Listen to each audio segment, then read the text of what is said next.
सिरी भक्ति में आप सबका स्वागत है दोस्तों। अगर आप हमसे जुड़ना चाहते हैं तो हमारे चैनल को सब्सक्राइब जरूर करें और साथ ही बेल आइकन को भी प्रेस करें ताकि आपको हर नए वीडियो की जानकारी मिलती रहे। आज के इस वीडियो में हम रक्षाबंधन के बारे में जानने वाले हैं।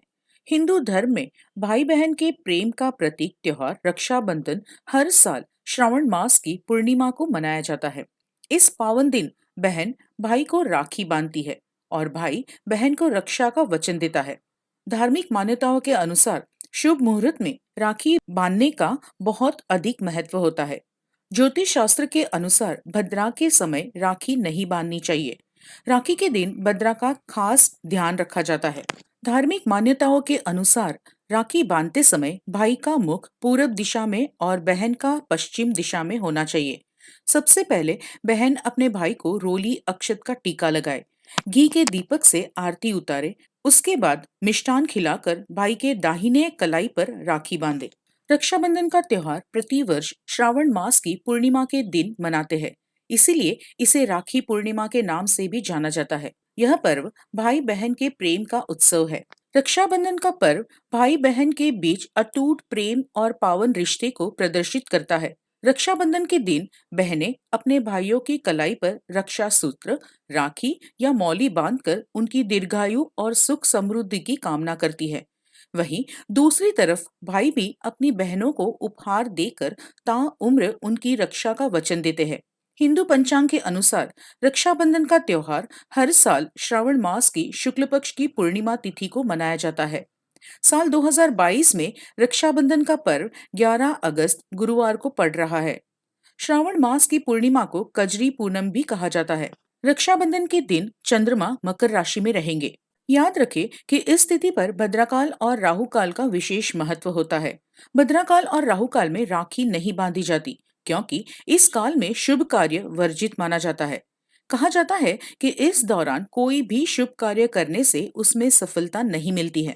वैसे तो रक्षाबंधन के बारे में काफी कथाएं प्रचलित है।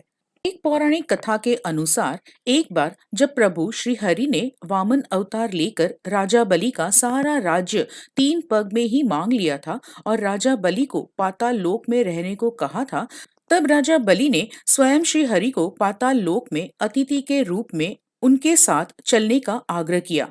इस पर श्री हरि उन्हें मना नहीं कर पाए और उनके साथ पाताल लोक चले गए।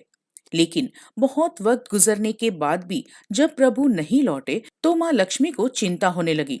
इसलिए नारद जी ने माँ लक्ष्मी को राजा बलि को अपना भाई बनाकर और फिर उनसे तोहफे स्वरूप में श्री हरि को मांगने के लिए कहा।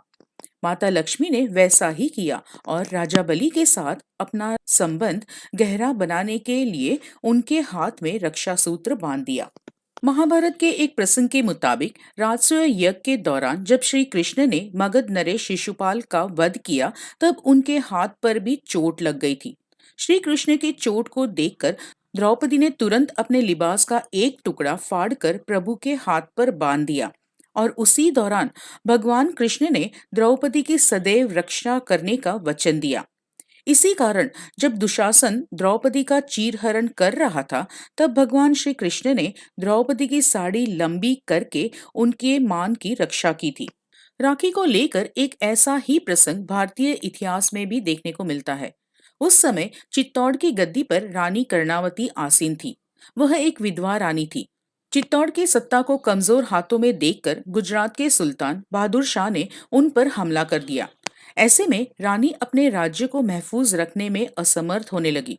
तब उन्होंने चित्तौड़ की रक्षा के लिए एक राखी मुगल सम्राट हुमायूं को भेजी। हुमायूं ने भी रानी कर्णावती की रक्षा हेतु अपनी एक सेना की टुकड़ी को चित्तौड़ भेजा और बहादुर शाह की सेना को पीछे हटना पड़ा था।